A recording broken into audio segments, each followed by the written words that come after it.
Kenya के साम्राज्यवाद विरोधी नेता जोमो केन्याटा का एक प्रसिद्ध कथन है, जब ईसाई मिशनरी अफ्रीका आए तो उनके पास बाइबल थी और हमारे पास जमीन। उन्होंने हमसे कहा, आंखें बंद करके प्रार्थना करो। जब हमने आंखें खोली तो पाया कि उनके पास जमीन थी और हमारे पास बाइबल।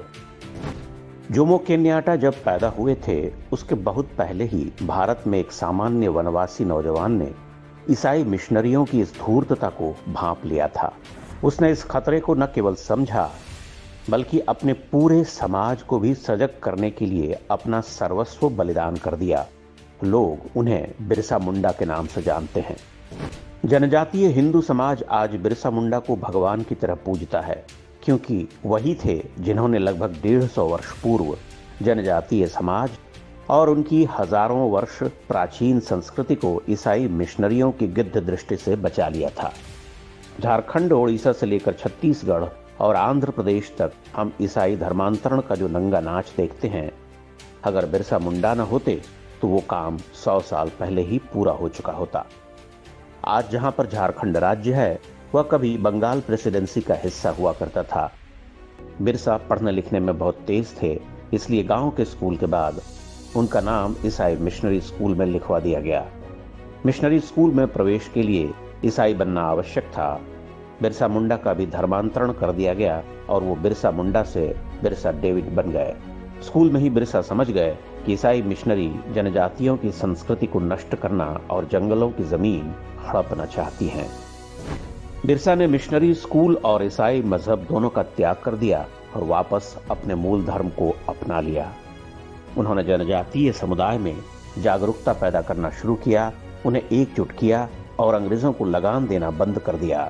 इससे ईसाई मिशनरियां तिलमिला गईं और अंग्रेज सरकार में खलबली मच गई। बिरसा मुंडा पर मुकदमा चलाया गया।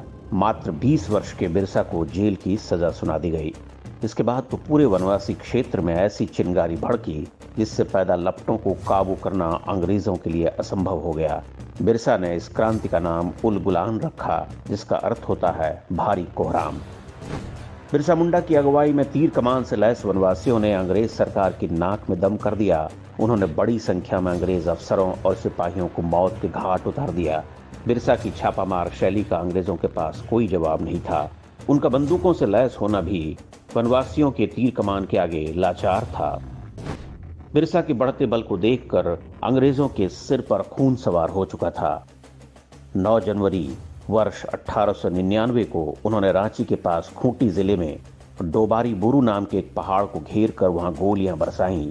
उस घटना में बड़ी संख्या में बिरसा मुंडा के समर्थक मारे गए। इनमें कई महिलाएं और बच्चे भी थे। इसकी तुलना पंजाब के जालियांवाला बाग हत्याकांड से की जाती है। डोबारी बुरू गोलीकांड में तो बिरसा मुंडा बच निकले, लेकिन 3 फरवरी 1900 को अंग्रेजों ने धोखे से उनको पकड़ लिया।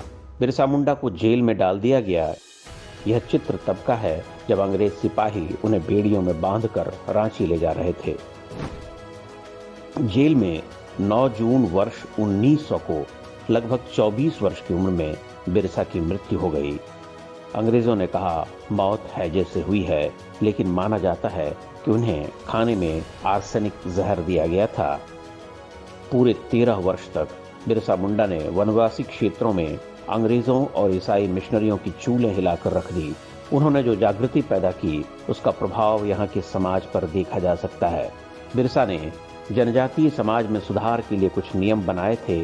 इन्हें बिरसायत पंथ कहा जाता है। उन्होंने लोगों से अपील की थी, शराब और मांस से दूर रहो, सिंगबोगा अर्थात सूर्य देवता की पूजा करो, गाय की हत्या मत करो, तुलसी की पूजा करो। ये सब वही बातें हैं जो सनातन धर्म की पहचान है। बिरसा मुंडा ने जिन विधर्मी शत्रुओं से आजीवन संघर्ष किया, वो आज भी अपने अभियान में जुटे हुए हैं।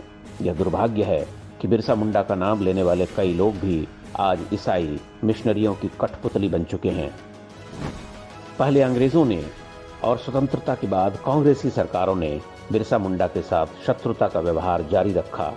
उनकी वीरता की कहानियां पूरी पाठ्यक्रम से गायब कर दी गईं या 1-2 पैराग्राफ में समेट दी गईं। उन्हें केवल जनजातियों के नायक के रूप में चित्रित किया गया, जबकि बिरसा मुंडा का स्थान भारतीय इतिहास के उन महानायकों में से है जिन्होंने देश और समाज के लिए अपना सर्वस्व बलिदान कर दिया। बिरसा मुंडा ने उलगुलान की जो मशाल जलाई, उसे आगे ले जाने का दायित्व हम सबका है, जब तक कि उन ईसाई मिशनरियों का संपूर्ण विनाश न हो जाए जिनके विरुद्ध बिरसा मुंडा ने क्रांति का बिगुल फूंका था।